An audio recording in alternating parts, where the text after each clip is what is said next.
Welcome back to the Citizen Channel. You're all staying safe and well, and the Champions League is back. Yes, it's here, the quarterfinals. Can we go one step further this year than we have done previously? Well, we'll have to start by beating Atletico Madrid over a couple of legs, won't we? No easy task. First game at home. Do you like that? I'm not overly sure whether I like to know what's going on. I don't like to know whatever happens on the night, you're through or you're out, whichever. So, yeah, weird. I don't like playing important first legs at home, but it is what it is, as we say, don't we? So, City versus Atletico de Madrid, is it? 5th of April 2022, 8 p.m. at the Etihad. I'll be there. I've just checked this morning as at the, what date are we today?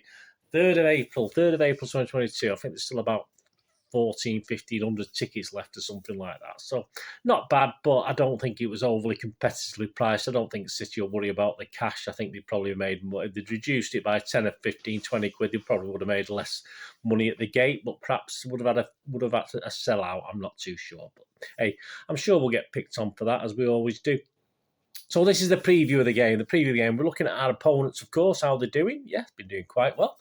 And, of course, I'll be trying to predict our starting 11. Whether I'll do well with that is another matter.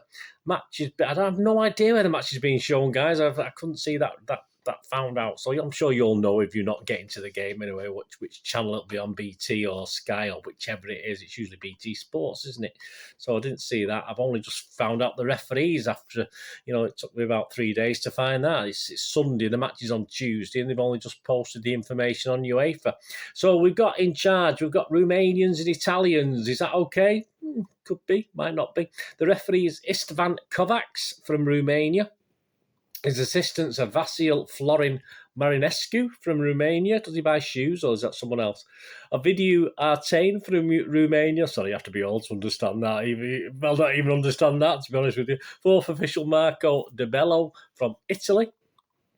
VAR, Paolo Valeri from Italy. I remember his name. I don't know why. It might be a good thing, might be a bad thing. Assistant VAR making the coffee is Massimiliano Irati from Italy as well. There you go. My pronunciation, guys. I know you have a bit of a laugh at me, some of you out there, but it's the best I can do. We've never met them before, of course. At all, so there's not a lot of History Boys. There's no History Boys feature. I could have done one on City against Italian teams, but I've had a rest this week, guys. It's been a hectic couple of weeks for me, and there's certainly more hecticness to come. If that's a word, is that a word? I'm not too sure. Previous meetings, never. Odds to win, yeah. Please, I don't condone gambling when the fun stops. City and Liverpool almost neck and neck now to win the Champions League, which is no surprise after the last perhaps 4 or 5 weeks, as Liverpool go on a massive run and everyone's having them down as winning the league and winning everything at the moment, doing the quadruple. So let's put a stop to that. I think you can get 2-1 on City to win the Champions League. You get Liverpool at 21-10. Atletico are about 25-1, I think, as well. But obviously that'll all change depending on how they do against us. The match itself, City are 4-11 on, which not the longest odds or the shortest odds for City. The draw is 19-5, and Atletico are 8-1. So please check out my little odds show as well, where some value in. Say we had a win for charity last week, so hopefully we'll get another one this week. How's it going to pan out? Well, interesting enough, we've got some players on bookings that will miss the second leg if they get booked in this game. We've got Cancelo. He'll miss the second leg if he gets booked. KDB will miss the second leg if he gets booked. And Gabriel Jesus, although I'm not too sure about Gabby playing, but he'll be missing the second leg if he gets booked. For Atletico, yeah, even, they've got important players as well. João Felix, he'll miss the second leg. Hector Herrera, Kondogbia, Llorente, Ronaldo, and Suarez. They'll all miss the second leg if they get booked in this leg. I'm not 100% sure whether Suarez will play, possibly. And PEP versus Simeone, of course. Paths have crossed before, but only 3 times. And Guardiola's currently winning, so let's hope he keeps that on an upward trend. He's won 2 games to Simeone's 1. So it will be an interesting tactical battle between the two managers. How are they doing? Atletico sit 3rd at the moment, 12 points behind leaders and neighbours Real Madrid, of course. Barcelona have a couple of games in hand, though, so can go above Atletico and put Atletico back into 4th spot. Since that 1-1 draw at home against United in the first leg of the round of 16, they have found a lot of consistency done very, very well. They won all 5 league games, including a 4-1 win last Saturday evening at home to bottom club Alaves. So that was no great shakes, but hey, 4-1 win. A nice, easy game for him, although they did leave it fairly late to actually put that one to bed. Plus, of course, the United's second leg victory. So since that United 1-1 draw, which wasn't great, they played very well. They were just obviously United snatched at the end. They've won 6 games, so they've done very well. Simeone's always mixing it up tactically. His formation, he's willing to change it. He can have 5 at the back, he can have 3 at the back. But even the more defensive thinking team is very dangerous, as we know. They're not overly pacey on the counter-attack. They're just very organised and very quick on the counter-attack. You know, a bit like City at the moment. We're not overly pacey. We don't have fast pace up front, do we? But and Atletico are willing to give up possession, which suits them. So if City have a lot of possession, it's not going to bother Atletico one iota. And if the need wins, they win games, creating far fewer chances than their opposition. Even games where they're playing against lower teams are willing to lose that possession. And even though they may only have 50-75% of the possession of the opposing team, the shots of the opposing team, they do win games on a regular basis. So all the sort of things that we probably don't like to play as a team, and I think their shots on goal to ratio. It's far better than ours is. That is absolutely for sure. Savic, Jimenez, and Mandava are the 3 main guys at the back, and they've sort of from a sort of iffy start. They're all gelling pretty well now. They're doing very, very well since the turn of the year. They are gelling really well. You got no messing about players, plus a bit of calmness as well. So that's a back 3, and they're always there. Even when they play 5 at the back, those 3 are always consistently there, and they always work well together.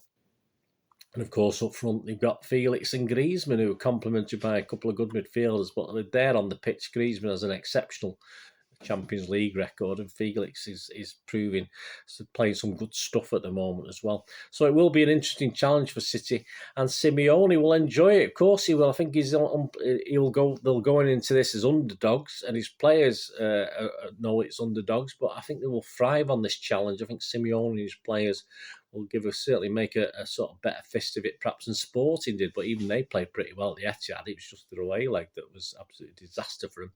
And Atletico aren't averse to playing English teams in Europe, of course. So they beat United recently, as we know. No great shakes there, perhaps. And Mr. Rangnick and the players are whinging about the referee and decisions that were made, etc. But it's not the first time. I mean, 2 years ago, just only 2 years ago, it's Diego Simeone's team went to Anfield, played out a 2-2 draw after 90 minutes and managed to knock Liverpool out after extra time. So they're certainly not fazed by coming over to England and playing teams that are favourites to win, as we are. The difference this time, perhaps, of City. We've got to be confident in our own team. Obviously, they're playing away first in those 2 games. They played at home first, so that might change the tactics of Simeone, etc. Might not be as profitable for them. And there's no doubt they don't park the bus, Atletico. They do have a great way of playing. They sort of do park the bus, but they're always dangerous. They're a good team. They can lots of tricks, and they certainly love to time waste. You don't really want to go a goal behind against Atletico because you'll get all the cuteness, all the cute gamesmanship that you used to get in the old days from these good European teams where they go ahead, they're going to play all the time wasting, they're going to ruin the flow of the game. And that's what's going to happen. So I think it will be hard for City. We can't let them to get a goal in front, that's for sure, because we'll see all that. We'll see all that with abundance. There'll be loads of it. And we have struggled, let's be honest about it. We struggle against teams who are well organised at the back, which Atletico are or have been. We do struggle. But obviously these have the quality in the side as well to damage City in midfield and up front. So I will be worried if they do go a goal ahead, but hopefully City will be at our best, which we need to be. We have to be sharp in front of goal, which we've not necessarily been, in all fairness. Our last game of course, against Burnley, with lots of chances, half chances that we didn't put away, and we're going to need to be more lethal. But you can't teach that overnight, so it could come back to bite us, of course, that one.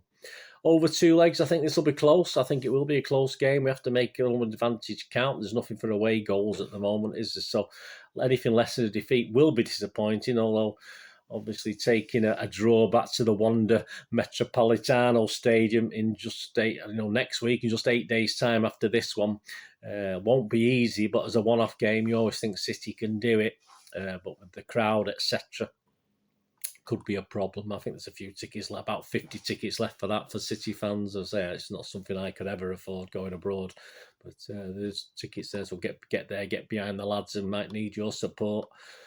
So there you go. It will be. I think it will be incredibly tight. And the other thing we've got to look at as well is discipline. We have to be disciplined. All right, Walker's not playing in this, but yeah, I mean, they do have a discipline problem. Atletico Madrid, they've had 5 players sent off in various games since the turn of the year. So they're not, they can be like Simeone, can be a little bit, see the red mist, the old red mist comes over them.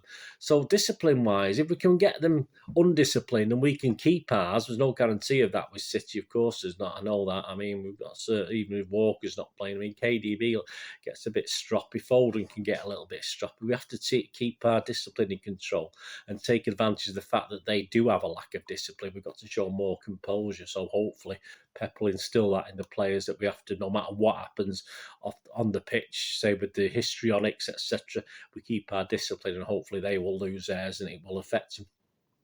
So that, of course, brings us, as I say, it's going to be a tight game, to our starting 11. And surely this will, a lot of people are saying he'll have one eye on Liverpool. I hope not. I'm sure Pep will go strong in this. He's not going to take any chances.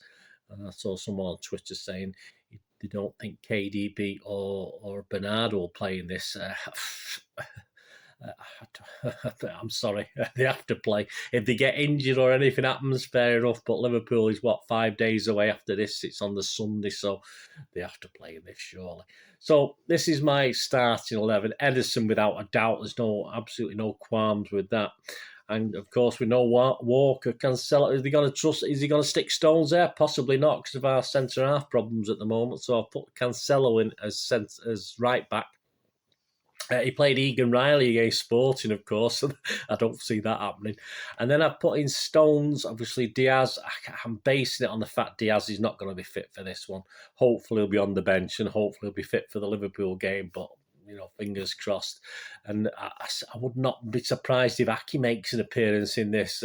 But and he doesn't let us down, Aki, in all fairness. So it wouldn't worry me too much. But I put Stones in there.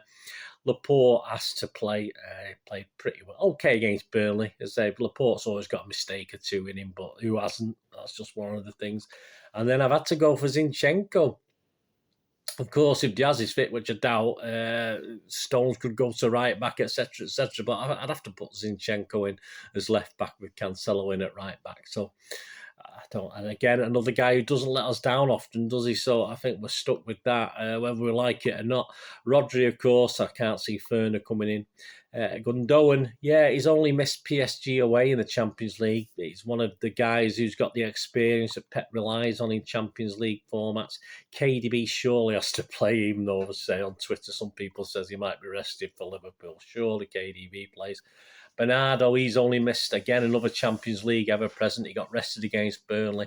He only missed the dead rubber against Leipzig in the Champions League. So Bernardo surely has to play. Someone else, I'll say, was talking about resting him as well. If that happens, I'll be very surprised. Foden and Mahrez, yeah, and obviously it leaves people like Sterling, Grealish and Jesus borderline. But yeah, Mahrez surely, after not playing against Burnley, is in for this. And yeah, the only other doubt perhaps is Foden, who's not been quite on fire. Could find his place up for grabs, I suppose, from Jesus, Grealish or Sterling. Sterling had a good game against Burnley, my man of the match against Burnley. But that's my team anyway, guys. Let's run through it quickly again. Ederson, Cancelo, Stones, Laporte, Zinchenko, Rodri, Gundogan, KDB, Bernardo, Foden and Mahrez. So let's see. Let me know what yours is. Guys. As I say, it's if I can get, I think I should get at least 9 of those. If I don't get 9, I'll be very disappointed. big game, and 2 big games, 3 big games, 4 big. They're all big games now, aren't they? So Pep has to go stronger, go home, I think, for these.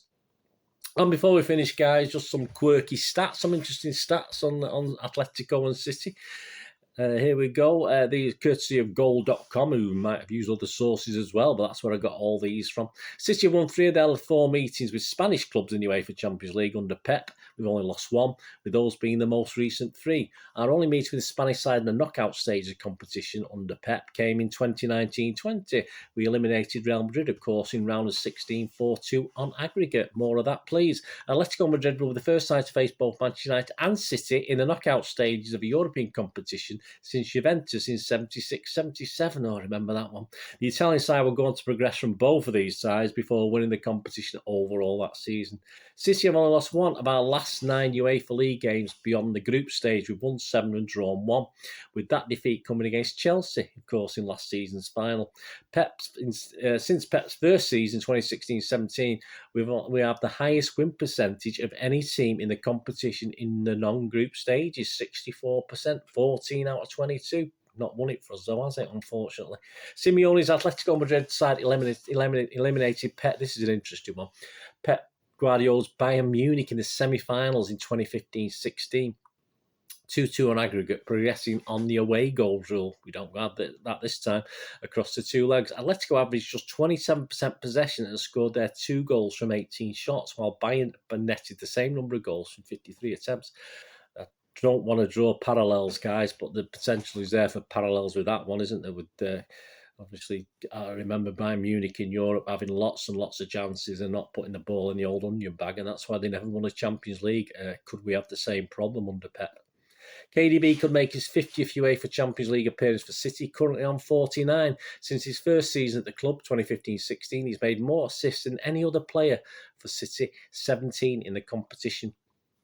Griezmann is Madrid's top scorer in UEFA Champions League with 25 goals in 55 appearances. I have to keep a watch on him.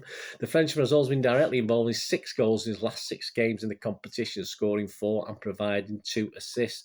Only Vinicius Junior, 44, has been directly involved in more shots than Manchester City's Riyad Mahrez, 42, 29 shots, 13 chances created in UEFA Champions League this season. Indeed, Mahrez has been directly involved in more goals than any other player for Pep's side, 7, 6 and 1 assist. And the final quirky stat for us, Atletico Madrid's Jan Oblak. There we go. This is the good keeper. Has kept 30 clean sheets in 67 appearances in the Champions League. No goalkeepers made more since the start of the 2014-15 season.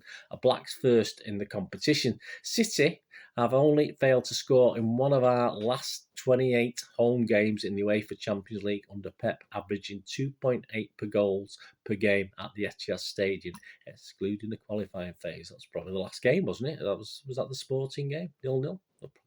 Memory's gone. There you go, guys. Hope you enjoyed that. Let me know what you think. Please let me know your comments. Let me know your thoughts on the game, your players, what your squad will be, what you think is going to be the outcome. As I said, I think it'll be a very tight game. Would I take a 1-goal winning margin? I probably certainly would. Check out my little odd show guy as well, guys, for some further information on value and my thoughts on how the game might go, etc. So if you can check into my odd show as well, that'd be most appreciated. And of course, please tune back. I should have been in Sunderland this week, but something's been cancelled at the last minute, so I will be able to do a proper sort of interrupted match report on Wednesday, because obviously I might have to do a quick one if I was up in Sunderland, but so please tune back in on Wednesday for the match report, hopefully on a City victory in the Champions League. Right, guys, until we meet again, I only ask one thing. If you don't want, please stay safe out there, Blues, and please come on, City. Thanks for watching. Bye for now.